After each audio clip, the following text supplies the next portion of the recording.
that, make sure that we're exuding love, exuding a message of peace, because we're living in a world that is not experiencing peace.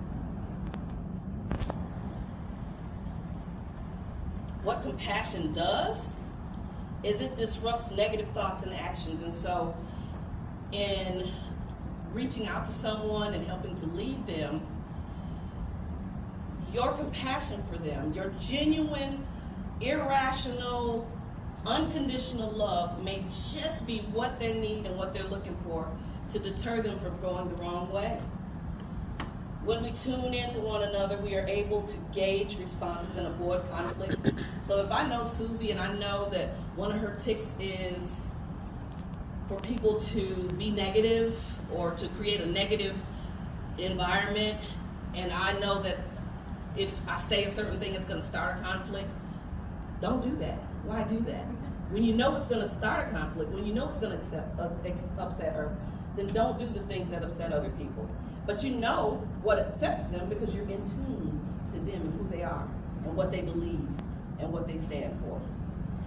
When you ascertain someone's why do they do the things that they do?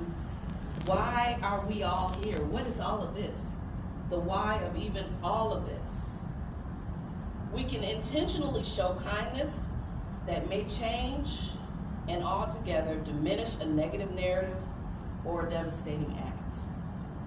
Compassion moves us to recognize and know the signs of pain and trouble. So when you see someone that is normally one way and we observe them to be a different way today, oh, something's a little off about him, or she said something that really concerned me today. You can really pay attention to that and tune into it. And they may not talk to you at that time, but sometimes just knowing somebody gives a flying fig about what they're going through, just asking them, are you okay? Is there anything that I can do? Opens a whole world of peace and serenity and people feeling like somebody cares. I might be okay. I was working in Atlanta at the Department of Children and Family Services, and there was a young lady there who I had no idea what she was going through, but we were sitting there, and court is often where we found ourselves. So this was court day, and everybody was down there, and everybody already has apprehensions about being in court. But this particular day, we were sitting there with our attorneys, and we were laughing, and I was saying something crazy. I don't know what I was saying. I'm always saying something crazy. I never know what I'm saying. Unless I have notes and I'm speaking, then I know what I'm saying. But I had her laughing, and she was having a good time, and I found out in court a few weeks later when I saw her again that she was on the brink of quitting the Department of Children and Family Services. And I understood why. I mean, I had a nickel-sized bald spot in my head from the stress. So I understood why. But she said I was about to leave without a job, without a plan. I just had to get out of here because of the intensive stress. But I was laughing with Charlotte one day, and I figured, I think I can last a little bit longer because of my interactions with her. Maybe it's not too bad. And maybe if I can see her on occasion, I may be able to last a little bit longer. It wasn't anything that I did on purpose, but I did it for a purpose because God had a plan, and He knew that she needed that laughter that day. She needed to feel that liveliness again that day. So you just never know. I have been at Gulfport Behavioral Health for going on 3 years. Prior to this position, I was a therapist on the child and adolescent unit. So you can imagine the stories that I've heard, even stories as horrific as a child witnessing the murder of her mother at the hands of her father. And she had come in just a few days after that happened. So you can imagine the trauma that she was experiencing. But I heard all of those types of stories, but prior to that, I've been in this field either as an educator or in the human service field as a mental health professional for over 29 years. So I'm not new to the ball game. I've been out here for a long time. I've been here for I've been in Gulfport since 2017. I'm originally from Michigan, but this is my mom's hometown. So we came home, my husband and I, and then we brought her finally. After a lot of kicking and prodding, she finally said, okay, I'll come home. So thank goodness for that. Yes. But love and compassion, we need them both. I read recently that acknowledging people's life values and interests may not only help them to help us to understand their motivation better, but it also helps build a trusting relationship. So people who will listen to you are people that like you and trust you. If they feel like you're judging them, or they feel like they can't trust you, which they don't trust anybody, a lot of the people that we work with, they already coming in the gate. I don't trust you, I don't even know you, and I'm not interested. So building those relationships is important to show the empathy, show the compassion, show yourself trustworthy, being patient, because sometimes love needed when it comes from somebody is expressed in the most unloving ways. They may need the love that you're giving them, they may need the care that you're expressing to them, but they may not know how to receive it. They may not even know that they need it or want it. This can provide you with valuable information regarding people's behaviors, such an approach can help you predict the behaviors, prevent conflicts, and it ultimately mitigates stress. Consequently, it may improve productivity and decrease risks of negative and dangerous things.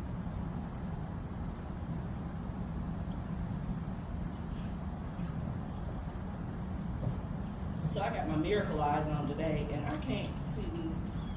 They're not as big as I thought they would be with these glasses on, but that's all right. I got these slides, and I can read those. So the cost to be compassionate doesn't cost a thing. It may often cost some time. It may cost a willing heart. It may cost a listening ear. This is why we were created with 2 of these and 1 of these.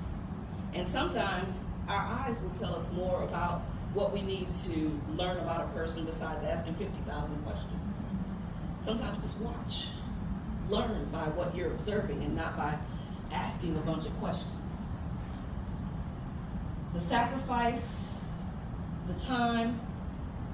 My dad and I used to talk about how, particularly in a marriage situation, that it's beyond compromise sometimes. It's not about just compromising. My husband likes butter pecan, I like chocolate. We can compromise with strawberry, but nobody's really happy. Sometimes I have to sacrifice and eat the butter pecan, and vice versa. He has to sacrifice and eat the chocolate. So in the same way, we have to be willing to sacrifice, willing to give whatever it takes. How did we get here? Well, I think that we have pushed the envelope to the degree where we make jokes at other people's expense. We judge people by looking at them and making assumptions about their lifestyle. My mom and I were laughing in the car, and we were saying, you can look at certain people and just laugh and say, oh yeah, they're this. And then they walk up to you and say, hello, I'm Dr. Scott-Terrell. You don't know. You never know. And so you can't look at people and make assumptions, but we've done that. We've made judgments, we made assumptions, and disagreements now have become detrimental to our health and other people's health. Instead of just saying, well, let's agree to disagree. Let's disagree and I'm gonna burn your house down. I mean, how did we get to that extreme where we are disruptive and so destructive in our interactions with one another? We've pushed the envelope. We believe that we don't need God in schools. We took the prayer out of schools. We don't need God in our homes. We're not going to go to church the way our mothers did. My mother made me go to church, and I'm not going to do that to my children. And then we've even taken God out of church, because church is big business now. So we don't even have him there. So where is he? That's why he says in Revelation, behold, I stand at the door and knock. How did he get outside in the first place? He's out. Amen. But we've become selfish and self-centered, us for and no more. And I think that even in that selfishness, I believe in self-care. I'm a proponent and a cheerleader for people who take care of themselves. It does not mean that you're selfish to take care of yourself. Just like it says on the airplane when they get on there, nobody's listening, but I mean, we've heard, put your mask on first before you assist someone else. And so it's important to take care of yourself first before you can pour into someone else. Don't pour from an empty cup. Pour from the overflow. Serve from the overflow.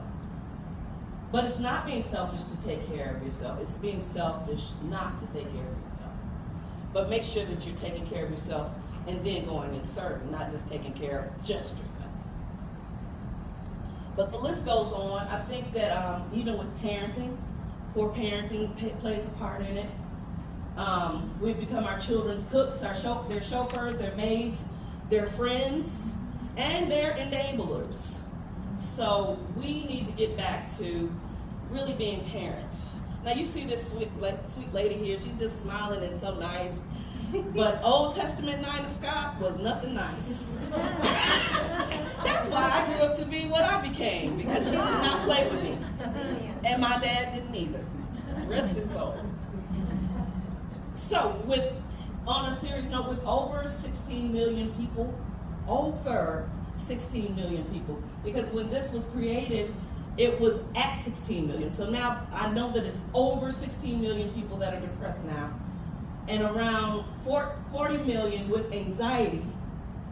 Some people have a little bit of both.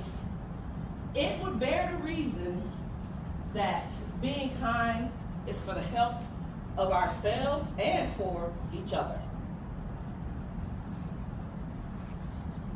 So living a life of thanksgiving, and yes, I'm one of those get up and do type of people, so that's just the kind of trainer I am. So just bear with me. Sometimes we spend a lot of time thinking about wrong things, or BS, not the other word, bad stuff. But I want you to do something else today, and I want you to just close your eyes and to begin to think about at least 3 things that you're thankful for. And just really sit in that.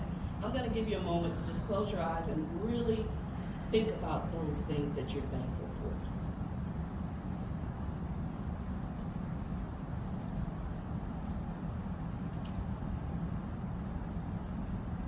You can open your eyes now. I was on WLOX with Jamie Doris, who's become a good acquaintance of mine, and I talked about living a life of thanksgiving on that segment because it's so important. And in my work, I've found that when we begin to focus on the things that we're thankful for, we have less room in our brain to think about the negative things, to think about those things that we wish were not so. So it's important to think of the things that we're thankful for and to dwell on those and to meditate on those. And as we open up our hearts to what we're thankful for, then more things to be thankful for will come into our lives.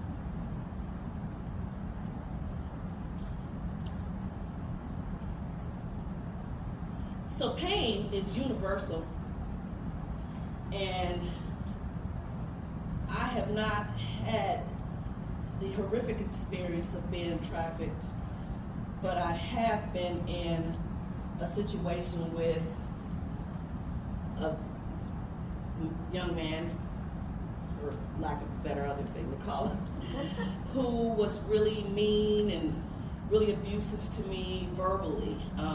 He didn't ever put his hands on me, but I was able to notice that the joy that I had, and you guys have only known me for maybe 30 seconds, maybe 5 minutes, 10 minutes, but you can tell that I'm full of joy, full of vigor.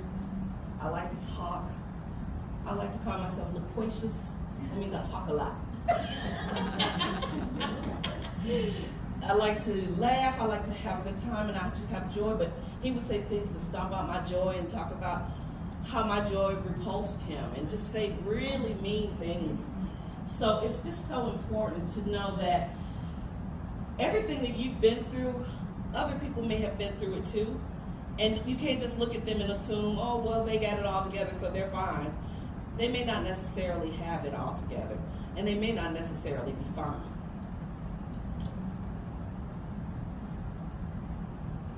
So we don't take ourselves so seriously.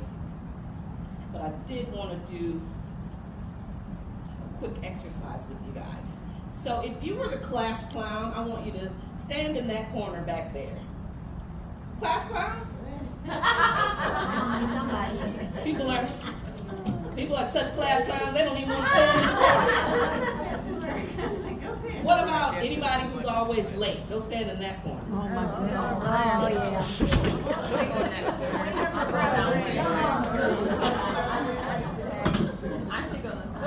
If you're always late or just you're always late. Always late.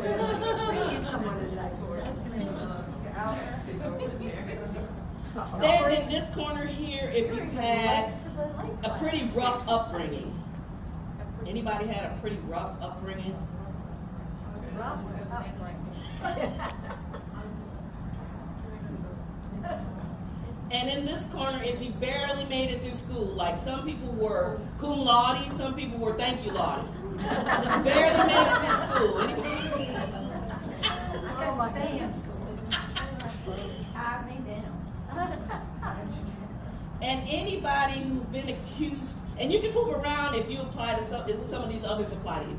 Anybody who has been accused of being too nice, go and stand in the back. Some of those clowns are too nice. You're late and night. And then in this corner by the coffee maker, if you've overcome serious adversity, anybody back here in this corner who's had some serious trauma, some adversity that they've experienced, bless your hearts. And everybody else, all of you all can sit down now. But this exercise was called, I'll let you get seated and get comfortable again.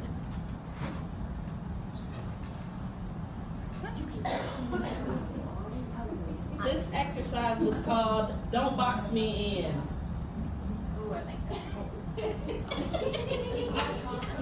The whole purpose of that was just to, even though we were all in our little bitty boxes, just realize that we can all at one time or another have found ourselves in some of the other boxes. But at the end of the day, we're all in the same box. We all have Maslow's hierarchy of needs. Raise your hands if you've heard of that. No. Maslow's hierarchy of needs. We all have needs, and we all have desires, and we all have goals, and we all have dreams, and we all want to be safe. We want to be loved, and we want to be valued. So everybody that we come in contact with has that same thing that I had you put your hand on earlier. They have that heart. And everybody whose eyes you look into are experiencing the same desires. They want to go where you have been. They may have had some adversity to keep them from getting there as fast as you got there, but at the same time, we're all in the same box trying to get somewhere. I think I heard Charles Stanley this morning, rest his soul, but my dad made me watch all of the TV preachers, and so I know them. I know all of them. And he was saying that sometimes the eyes, you look in someone's, or no, someone looks in your eyes and sometimes you're the only Jesus that they see. So make sure that that Jesus is the one that they should see and not like me. Charlotte the Aquarius comes out sometimes and I don't know what she might do, but I want them to see Jesus because that's who they need to see. There was a lady that I came in contact with who was living in Birmingham, Alabama, and she was pretty savvy. She was relatively attractive. She was educated and well-spoken and had a good career, and she wound up marrying a gentleman who was, let's just say that sometimes you'll eat things when you're hungry that you won't eat when you're not. So he was a little bit less of a person that, let's say that her family would have chosen for, but she married him anyway. And she experienced some tumultuousness within the relationship early on, but afraid to leave and afraid to stay, she just decided she would stay and kind of stick it out. He said one day that he was going to kill her. They were in a car at the time that he said it, and he was speeding